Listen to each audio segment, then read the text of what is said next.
அனைவருக்கும் வணக்கம். இந்த வீடியோ எதை பற்றி அப்படின்னு பார்த்தீங்கன்னாக்கா, இது வந்து தூக்கத்தை பற்றின ஒரு வீடியோ தான். ஸோ தூக்கத்தை பற்றி நான் பேச ஆரம்பித்தோம் அப்படின்னா நம்ம பேசிகிட்டே போகலாம். ஏன்னா இது அவ்வளோ பெரிய டாபிக், இது உள்ள அவ்வளோ விஷயங்கள் இருக்குது. பட் நான் அந்தளவுக்கு பேச போகிறேன்னா அப்படின்னா இல்லை, யாரும் பயப்பட வேண்டாம். ஸோ இந்த வீடியோ எதை பற்றினாக்கா, நம்ம எளிய முறையில் எப்படி தூங்குவது அப்படின்றத பற்றி தான் இந்த வீடியோ. அந்த எளிய முறை பற்றி பார்ப்பதற்கு முன்னால் சில விஷயங்களை நம்ம பார்ப்போம். தூக்கம், இந்த தூக்கம் இருக்குல்ல, இது வந்து மிகவும் முக்கியமானதில் தூக்கமும் ஒன்று. உலகத்தில் விலை மதிப்பற்ற அப்படின்றது பல விஷயங்கள் இருக்குல்ல, அதில் தூக்கமும் ஒன்றுன்னு நம்ம சொல்லலாம். ஏன்னா அந்தளவுக்கு இதில் வந்து நிறைய விஷயங்கள் இருக்குது.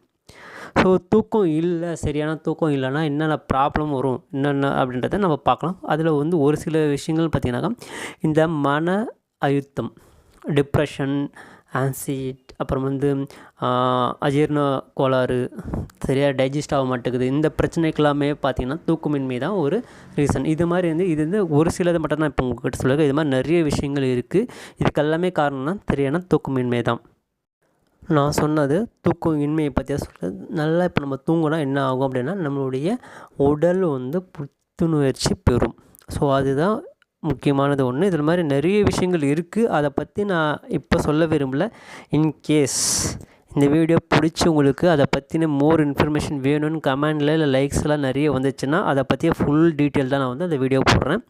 இப்போ நான் உங்களோட டைம் வந்து வேஸ்ட் பண்ணவே இல்லை. ஸோ நான் இப்போ டாபிக்குள்ளே போயிடலாம். அந்த எளிய முறை என்ன அப்படின்றத பார்த்திங்கனாக்கா, நீங்கள் தூங்க போகிறதுக்கு முன்னாடி, அதாவது ஒரு 2 மணி நேரத்துக்கு முன்னாடியே உங்களுடைய இரவு உணவு, அதாவது டின்னரை வந்து நீங்கள் சாப்பிட்டு முடிச்சிடணும். நீங்கள் சாப்பிட்டு இல்லை நான் வேலைக்கு போயிட்டு வருவேன், இல்லை நிறைய ப்ராப்ளம்ஸ் நிறைய சேலஞ்சஸ் இருக்குது, அந்த மாதிரி டைம் என்னால் சாப்பிட முடியாது அப்படின்னு நீங்கள் நினச்சிங்கன்னா ஒன்றும் பிரச்சனை. யூஸ்வலாக நீங்கள் எப்போ சாப்பிட்டீங்களோ அதே மாதிரி வந்து சாப்பிட்டுக்கலாம், அது பிரச்சனை கிடையாது. ஓகேங்களா? ஒரு விஷயம். ரெண்டாவது விஷயம், இப்போ ரெண்டாவது நம்ம என்ன சொல்ல வரணும்னா, இந்த பாயிண்ட் உங்களுக்கு கிளியர் தானே. ரெண்டாவது பாயிண்ட் என்ன அப்படின்னாக்கா, நீங்கள் தூங்க போகிறதுக்கு அரை மணி நேரம் முன்னாடி, ஓகேவா, ஒரு டம்ளர் தண்ணி வந்து குடிச்சிக்குங்க. ஓகேவா? டம்ளர் தண்ணி குடிச்சிட்ட பிறகு நீங்கள் வந்து ஒரு 10 to 15 hour அல்லது 15 to 20 minutes, அதாவது 10லேருந்து 15 நிமிஷங்கள், அப்படி இல்லைனா 15 to 20 நிமிஷங்கள் வந்து ஒரு நடைப்பயிற்சி பண்ணணும். அதை வந்து நீங்கள் வெளியே போயிட்டு தான் நடைப்பயிற்சி பண்ணணும் அப்படின்ற மாதிரி எதுவுமே இல்லை. உங்களுடைய வீட்லேயே நீங்கள் நடைப்பயிற்சி பண்ணலாம்.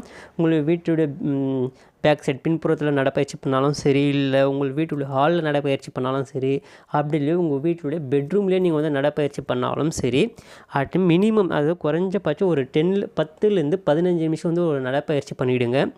பண்ணிவிட்டு பெட்டுக்கு படுக்க போகிறதுக்கு முன்னாடி யூரின் பாஸ் பண்ணிட்டு வந்து படுத்துருங்க. படுத்துட்டு உங்களுடைய எண்ணங்கள் வந்து எதுவுமே இருக்கக்கூடாது. அதாவது எண்ணங்கள் மீன்ஸ் நீங்கள் வந்து எதை பற்றியுமே சிந்திக்கக்கூடாது. நீங்கள் தூங்க போகிறதுக்கு முன்னாடி உங்களுடைய பிரெயின் எம்டியாக இருக்கணும். அதாவது எம்டி மைண்டோடு போயிட்டு நீங்கள் வந்து தூங்கணும்.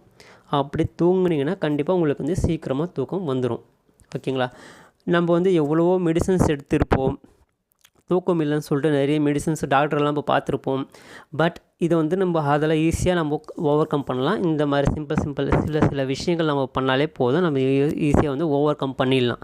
நீங்கள் ஒரே விஷயந்தான், அரை மணி நேரத்துக்கு முன்னாடி தண்ணி குடிக்கிறீங்க, தண்ணி குடிச்சிட்டு வாக் பண்ணுறீங்க, பெட்டு தூங்குற போகிறதுக்கு முன்னாடி யூரின் பாஸ் பண்ணிட்டு வந்து படுத்துடுறீங்க. படுக்கும்போது மைண்டை வந்து எம்டியாக வச்சுக்கிறீங்க. எந்த ஒரு தாட்டும் இருக்கக்கூடாது, எதை பற்றியும் நம்ம சிந்திக்கக்கூடாது. ஜஸ்ட் அப்படியே வந்து எம்டி மைண்டோட வந்து படுத்து நீங்கள் தூங்கி பாருங்கள், கண்டிப்பாக தூக்கம் ஈஸியாக வந்துடும். ஓகேங்களா? சரி, இது ஃபஸ்ட்டு நம்ம பண்ண கொஞ்சம் கடினமாக தான் இருக்கும், ஆனால் பண்ண ஈஸியாக மாறிடும். நீங்கள் வந்து ஒரு வாரம் இல்லை 2 வாரம் இதை பற்றி நீங்கள் ட்ரை பண்ணிகிட்டே வாங்க, இதை பண்ணிகிட்டே வாங்க, கண்டிப்பாக உங்களுக்கு வந்து ரிசல்ட் வந்து கிடைக்கும். அப்படி ரிசல்ட் கிடச்சின்னா தயவுசெய்து வந்து கமெண்ட் பண்ணுங்கள், ஏன்னா அது மற்றவங்களுக்கு யூஸ்ஃபுல்லாக இருக்கும். கரெக்டுங்களா? சரி, அதே மாதிரி உங்களுக்கு ரிசல்ட் வந்துச்சுன்னா இந்த வீடியோவை மற்றவங்களுக்கும் ஷேர் பண்ணுங்கள். ஏன்னா நிறைய பேர் வந்து தூக்கம் இல்லாமல் கஷ்டப்படுறத நம்ம பார்த்துருக்கோம். ஸோ இதெல்லாம் வந்து அவங்களுக்கு ஒரு ஹெல்ப்ஃபுல்லாக இருக்கும். ஸோ அதே மாதிரி நான் முன்னாடி சொன்ன மாதிரி வந்து இந்த தூக்கத்தை பற்றியே இது வந்து பெரிய டாபிக். இதை பற்றி பெரிய வீடியோ ஒன்று போடலாம் அப்படின்னு நம்ம ஒரு எண்ணம் இருக்குது. பட் ஆடியன்ஸான உங்களுடைய கமெண்ட்ஸு லைக்ஸு நீங்கள் பண்ணால் மட்டும்தான் அதுக்கானதை நான் வந்து அடுத்து ஃபர்தராக வந்து ஸ்டெப் எடுக்க முடியும். தேங்க்யூ வாட்சிங் for this video. Have a great day. Thank you.